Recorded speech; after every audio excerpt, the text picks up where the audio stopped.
So we got a comment recently on one of the videos, and it said, paraphrasing slightly, but not much, "Stop using AI to write your final script. It's obvious and annoying." And I've been thinking about that comment for a few days, not because it stung, but because it's the perfect place to start this episode, because the person who wrote it is in the 99%. Despite how it sounds, I don't mean that as a put-down. I mean it as the most important thing a lawyer could understand right now about where we are with AI. And that's what this episode is about. 5 things that most people simply don't understand yet, and why understanding them puts you in a completely different position to everyone else in your profession. So let's start with the comment, because it's not wrong, it's just incomplete. The person correctly identified something. There are patterns in how Claude writes, defaults in sentence structure, characteristic word choices, a certain rhythm to how it moves through ideas. And if you've used Claude a lot, you start to recognize them. So the observation is accurate. But here's what the 99% miss. Claude isn't a tool like a calculator, where you put something in and a fixed output comes out. It's a system with a trained personality, a default communication style that's been optimized for broad comprehension across a huge range of people and contexts, and layers of instruction that shape every word it produces.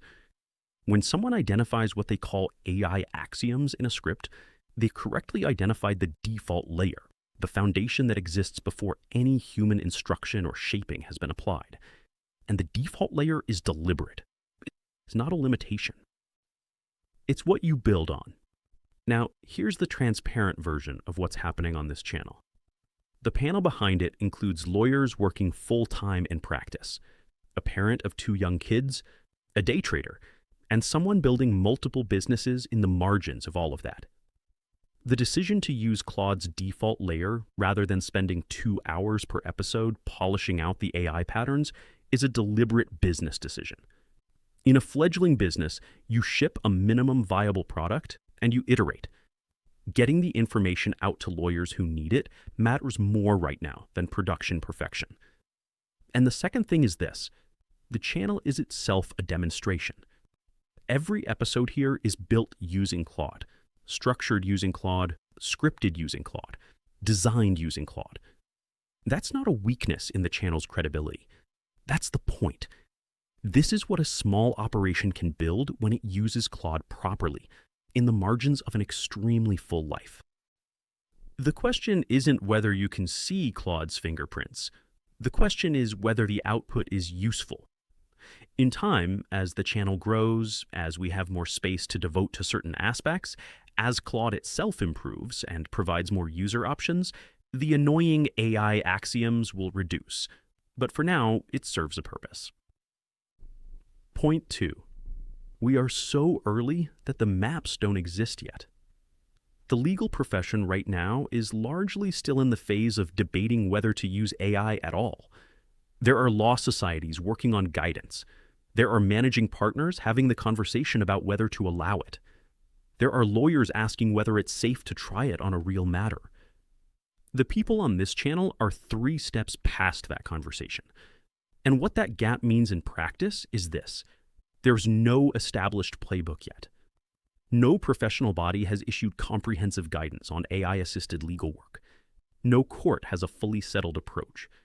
No firm has a standard model.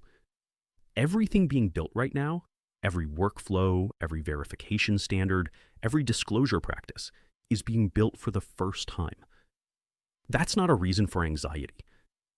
That's an extraordinary position to be in if you understand what it means.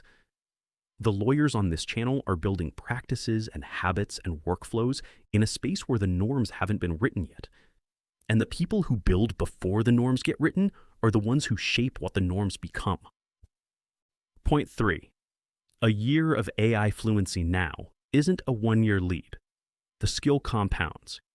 Each workflow you build makes the next one easier because you understand better how to brief Claude, what to verify, where the failure modes are, and how to structure the human judgment layer on top of the AI output. Each verification habit you form makes the output more reliable because you're catching the gaps that Claude fills silently. Each time you brief Claude well, The next brief is faster and more targeted. The lawyer who's been building AI workflows for a year doesn't have a 12-month advantage over someone who starts today. They have something closer to a 5-year advantage in practical capability, because every month of genuine use builds on every month before it. And the person who closes the gap fastest isn't the one who reads the most about AI or takes the most courses. It's the one who implements the most on live matters. The gap closes through use, not through understanding, which is why every episode on this channel essentially contains prompts and tips you can run today. Point 4. AI will replace lawyers, and AI is replacing the wrong parts of legal work are completely different stories, and most people are telling the first one. The public narrative is existential threat, automation, the end of the profession, and that narrative is generating both panic and dismissal in roughly equal measure, which is exactly what happens when a story is too simple for the reality it's describing. The practitioner reality is different. AI is absorbing the parts of legal work that shouldn't have been done by lawyers in the first place, the document review at 11 p.m., the first-pass research that a machine can do faster and more thoroughly, the extraction of every date from a 200-page contract, the first draft of a letter that follows a well-established pattern. These tasks were always a poor use of trained legal minds. AI taking them over isn't a threat to legal practice, it's a correction. What AI can't touch is the trust relationship with a client in a difficult situation, the read on a room, the judgment call that depends on knowing this person and this matter over time, the advocacy that requires human presence, the advice that requires moral courage alongside legal knowledge. These aren't just hard to automate, they're what legal practice actually is. The lawyers who understand this stop trying to protect tasks AI is going to absorb anyway and start investing in the capabilities that AI makes more valuable, not less. Point 5. The window is open right now, and the people inside it aren't just getting ahead of the wave, they're helping decide where it breaks. Early adoption stops being differentiated when everyone catches up. That's the nature of technology transitions. The window closes. And when it does, being an early adopter of Claude will stop being a competitive advantage and start being a baseline expectation. But here's what most people miss about being early at this particular moment. Some judges right now are willingly accepting AI-assisted filings and setting precedents about what that looks like. Other courts are issuing standing orders requiring disclosure.